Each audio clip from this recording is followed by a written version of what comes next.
I'm going to go back to something you said about in the film, the integration of the quantum and the neurology and that's sort of the biology part. Because we purposely in the film kind of left that vague so that people could put it together for themselves. And they're very interested in the science behind that. How do you see them fitting together? Well, you did a very nice job in fitting them together in one way in the film. And that is both really see both of these disciplines, modern quantum physics and molecular biology, neuroimmunology, they both say that we do create our own realities and that we have a lot of responsibility over the world in which we live, at least the way we experience the world and the way the world behaves towards us. That's a very good connection, actually. That was brilliant. Ultimately, what we'd like to see is what is the physics of consciousness? We can ask that question today. What is consciousness? Where does it come from? What are the origins of consciousness? What are the limits of human potential? We're in a position to actually answer that now, I believe, although there's certainly not consensus yet in the scientific community about that. But with the real cutting-edge knowledge, the discovery of the unified field, the so-called superstring field, we now understand that life is fundamentally one. At the basis of all life's diversity, there is unity. At our basis, you and I are one. And that unity, at the basis of mind and matter, is consciousness, universal consciousness.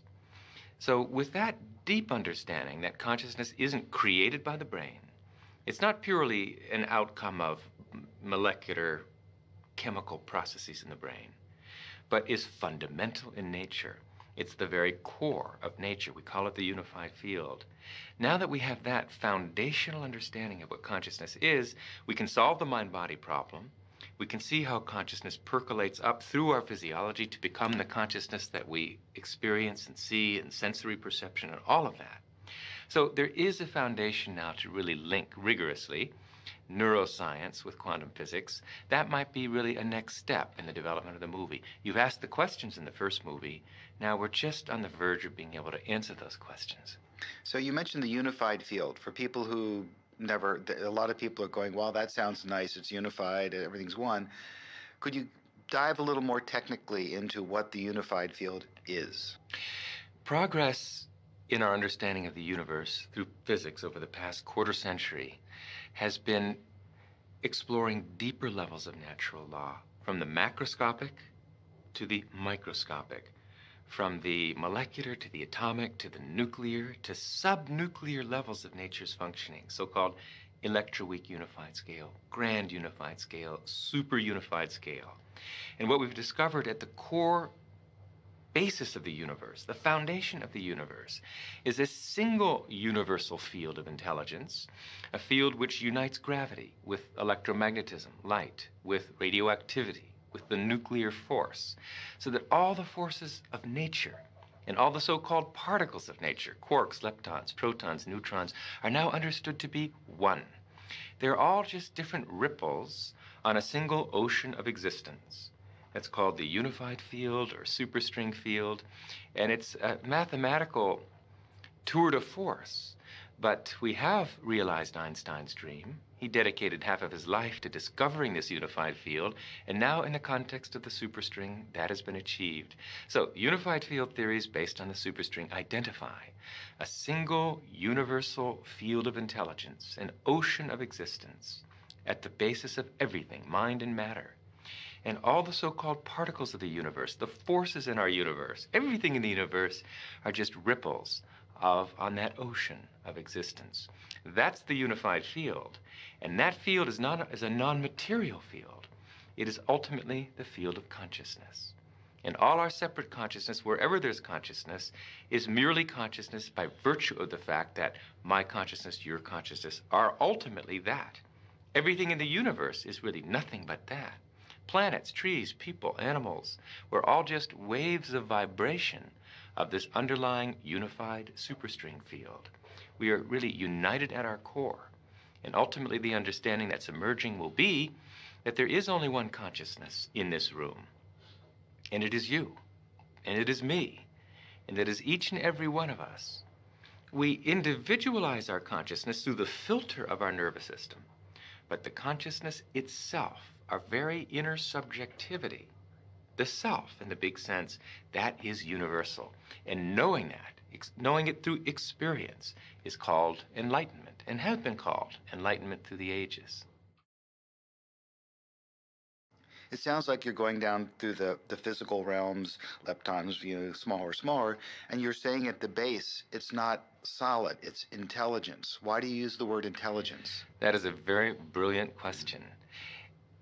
What you're saying really reflects a bias that all of us share. Everyone who's grown up in the scientific world is used to the concept that we're living in a material universe, an inert universe, a universe of dead matter.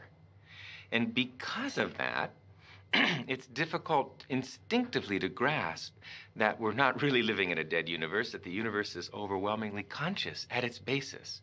See, what we have seen and studied for 300 years of classical physics is what we call billiard ball mechanics, macroscopic physics, classical physics, the physics of billiard balls, cannonballs, and planets.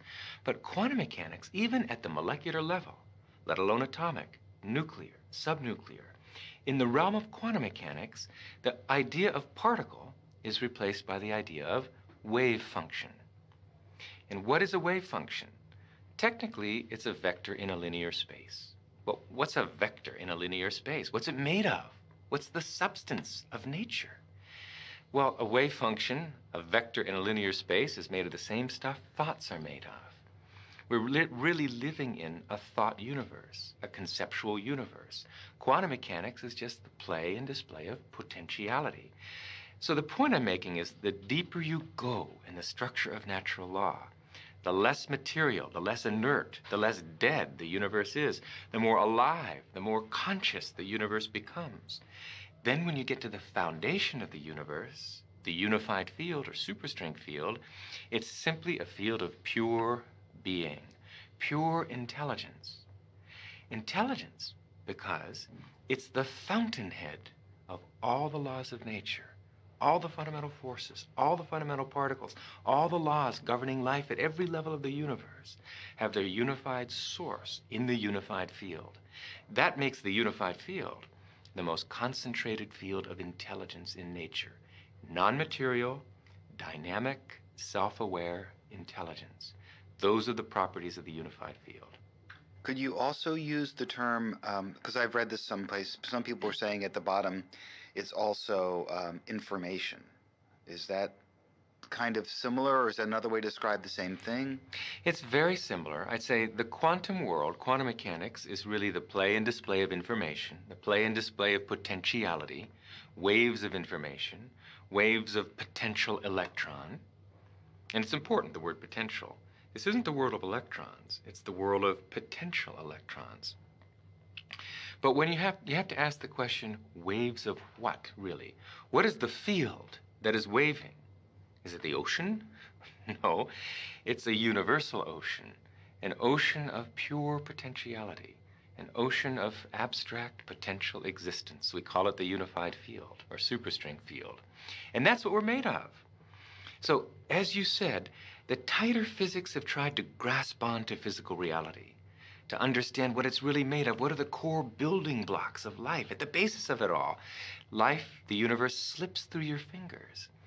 And you come up with something that's increasingly abstract to come to the realm of pure abstraction. And that's what the unified field is. It's pure abstract potential, pure abstract being, pure abstract self-aware consciousness, which rises in waves of vibration to give rise to the particles, the people, everything we see in the vast universe.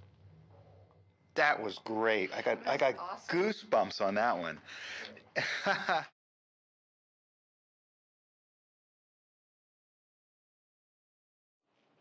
Why, I don't know, this is a big question, I'm not even going to answer it, but I've always asked this question of all the people that I keep talking to because it seems so obvious to me, most of what you're saying. It just seems very natural. Why are we not educating? How do we get so, if the Vedics seem to have it right such a long time ago, how did we end up here, you know? Boy, that's a good question. How is knowledge lost? The knowledge of enlightenment can easily be lost. The techniques to experience pure consciousness, unbounded awareness, can easily be lost, not because they're difficult or complicated, but because they're so subtle. Very interesting. In order to transcend, to experience unbounded awareness, consciousness has to settle down completely. Now, if you try and reproduce that experience, you'll never succeed, because trying involves effort, and effort keeps